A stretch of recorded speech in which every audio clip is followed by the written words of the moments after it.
All right, hey guys, good morning. Dr. Sean here. We're going into our mailbag again. We got to ask a question here. It says, Doc, my grandbaby was born with this syndrome called Alport Syndrome. I've heard all the medical jargon, done my research, but would like to have your opinion on it. And what do you do for it, right? How would you handle this? If this walks in your door today, what would you do for it? So I'll give you what I do, all right? First things first, let's go through what it is. Alport is a genetic disorder, and that's the biggest key here. Now, we talk a lot about, symptoms and syndromes and this and that. Every now and then, you get a flaw in the gene. Something happened where there's a flaw in the gene. So the blueprint for how the body's made, something's missing. Now, this doesn't happen that often. All right, when you're looking at genetic malformations, true malformations that cause these things or mutations in the body, you're looking at 2 to 4% of the globe's population.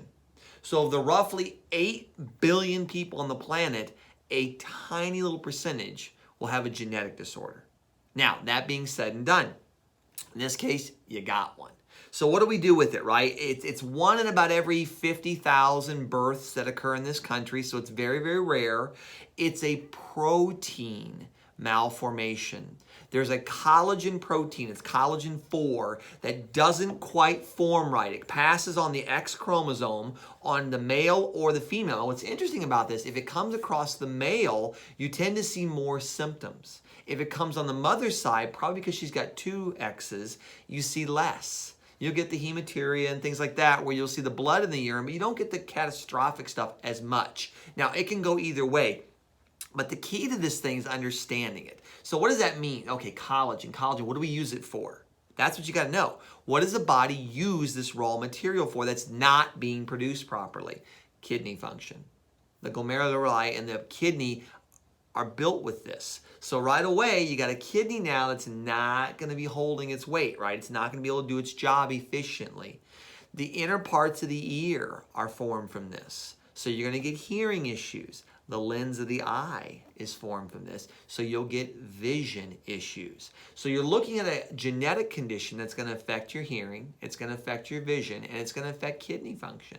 So it's a big deal, right? Now, medically, what do they do for it, right? They don't have anything for genetics. They never have. So they literally have to chase your symptoms. They'll give you maybe an ACE inhibitor or something of that nature to try to regulate and control blood pressure, to try to keep pressure off the kidney, off the little arteries in the eyes. They'll do things of that nature. And I'm not against this, okay? Because again, you've got a fire that you've got to put out.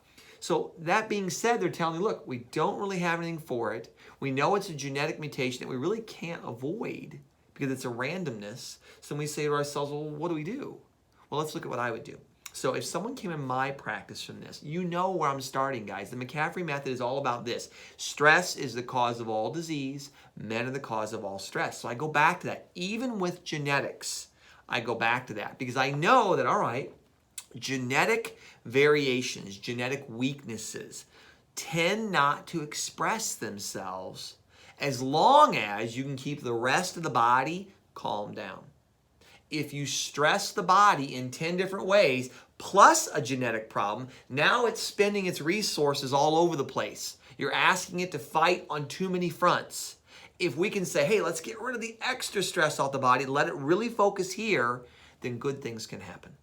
So that's what I do. I'd run an IUP, an integrated urinalysis panel. You've heard me talk about it on here a zillion times, okay? Guys, it's the gold standard in my practice. It is a body audit. It's letting me know where are you spending your resources and where does your body perceive there to be fires. If I can help you put out extra things going on, then it can spend its resources on the genetic problem. It can help that kidney. It can help the eyes. It can help the hearing again. I would then focus on those things as well. I would go through and say, gosh, if I could digest my food better, then that would take stress off that system. If I could help the body to eliminate its waste, help it to control some of the protein breakdown going through that kidney, I would do it with enzymes. If I could do that, then I can take some stress off that kidney. If I can control hormonal fluctuations and regulations, I can balance blood pressure. See, these are all things that you can do that you're in control of.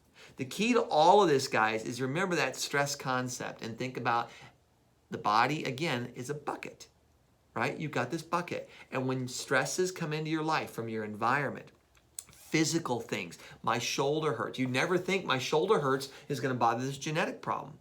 Well, it is if your body says, hey, I need resources to fix that shoulder. Oh, but I'm using them over here to handle this kidney problem. Now I got to split my resources, right? It's like income. If you make $50,000 a year in your family and you spend $50,000 a year, all right, you're breaking even. But what if all of a sudden a bill comes due and now you have to spend $70,000? What happens? You don't have enough resources to cover it. More stress is added on to you, you get in trouble. What if you can't get the resources? Now your $50,000 a year income drops to 25, but you still need to spend 50. Now you're short there. That's what this is all about. It's finding the cause, helping the body and saying, gosh, I can't get around the genetic blueprint that's been put in place, but I sure as heck can help the body get rid of other stresses that are taking my resources and stopping me from healing properly. So treat the body like a bucket. Examine, examine, examine, right? To see is to know, to not see is to guess. Run tests that let you know what the rest of the body's doing. Help the body close the holes in its bucket. Start plugging those. And as you do that, now it quits diverting resources to areas that don't need it. And it can spend its time on the genetic problem. Dr. Howard Loomis, who mentored me, always said, try to figure out how someone is feeding their genetic weaknesses. Are you eating into yours? If you do these things, you might be delightfully surprised at what can happen with this young individual. I'm Dr. Sean, Robin Hood Healthcare. Hope that helps you guys. Bye-bye.